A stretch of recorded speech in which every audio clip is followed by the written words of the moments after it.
चंद्रमा की अपनी कोई रोशनी नहीं होती, वह सूर्य से प्रकाश प्राप्त करता है। जब सूर्य की किरणें चंद्रमा पर पड़ती हैं तो चंद्रमा उस रोशनी को परावर्तित रिफ्लेक्ट करके हमें चमकदार दिखाई देता है। इसलिए हम रात के अंधेरे आकाश में चंद्रमा को चमकते हुए देखते हैं। जितना हिस्सा सूर्य की रोशनी से प्रकाशित होता है उतना ही भाग हमें धरती से दिखाई देता है। आपने कभी न कभी आकाश में चमकते हुए चंद्रमा को अचानक अंधकार में डूबते देखा होगा। घर के बड़े बुजुर्ग कहते हैं कि राहु केतु चंद्रमा को निगल लेते हैं। यह है पौराणिक कथा, लेकिन विज्ञान कहता है कि इसका कारण कुछ और है। सबसे पहले देखें विज्ञान की दृष्टि से यह कैसे होता है। सूर्य की रोशनी से ही चंद्रमा चमकदार दिखाई देता है, लेकिन जब कभी पृथ्वी सूर्य और चंद्रमा के बीच आ जाती है तब पृथ्वी की छाया सीधे चंद्रमा पर पड़ती है। यही घटना चंद्र ग्रहण कहलाती है। चंद्र ग्रहण कब होता है?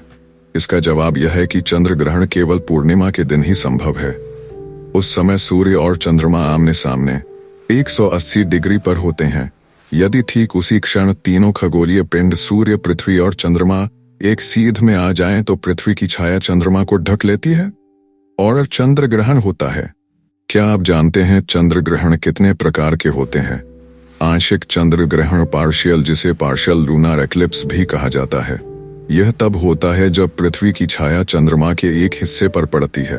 पूर्ण चंद्र ग्रहण, जिसे टोटल लूनर इक्लिप्स भी कहा जाता है, यह तब होता है जब पूरा चंद्रमा पृथ्वी की उम्र छाया में आ जाता है।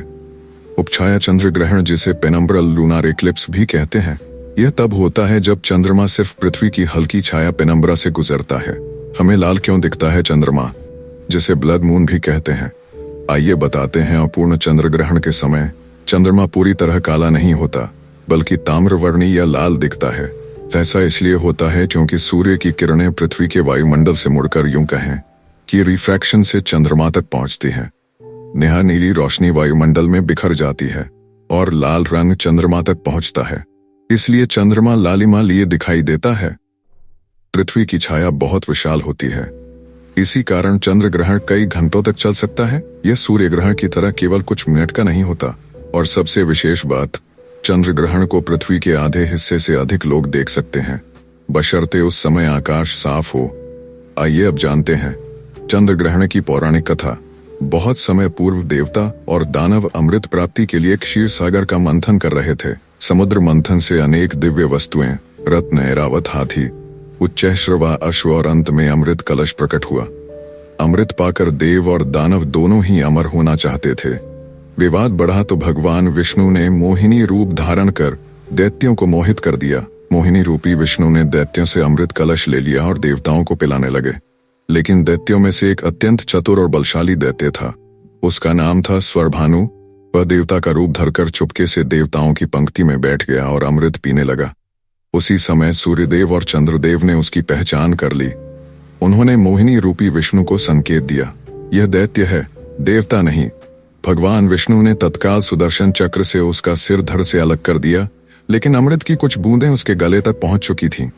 इस कारण वह नहीं मरा। उसका सिर राहु कहलाया और धड़ केतु, ये दोनों अमर हो गए। उस दिन से राहु और चंद्रमा में शत्रुता हो गई। राहु ने प्रतिज्ञा ली कि जब जब अवसर मिलेगा वह चंद्रमा को ग्रस लेगा। यही घटना हमें चंद्र ग्रहण के रूप में दिखाई देती है।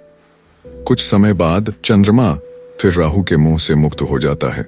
चंद्र ग्रहण के समय मंत्र जप, ध्यान और दान पुण्य का विशेष फल बताया गया है। गर्भवती स्त्रियों को इस समय विशेष सावधानी रखने की परंपरा है। ग्रहण समाप्त होने के बाद स्नान और शुद्धिकरण करके भगवान का स्मरण करना शुभ माना गया है। समुद्र मंथन से प्रकट हुए 14 रत्नों में चंद्रमा भी एक था। बाद में चंद्रमा ने राहु की पहचान कराई और इस कारण राहु ने उसे शत्रु मान लिया।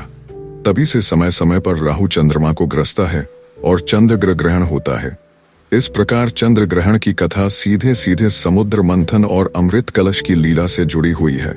कहानी यहीं समाप्त होती है, लेकिन हमारी मुलाकात यहीं खत्म नहीं होती। अगली कहानी में आपको और भी अद्भुत प्रसंग मिलेगा। अगर ये कथा आपके दिल को छू गई हो तो चैनल को सब्सक्राइब करके जुड़े रहिए, ताकि अगली बार हम फिर मिलें।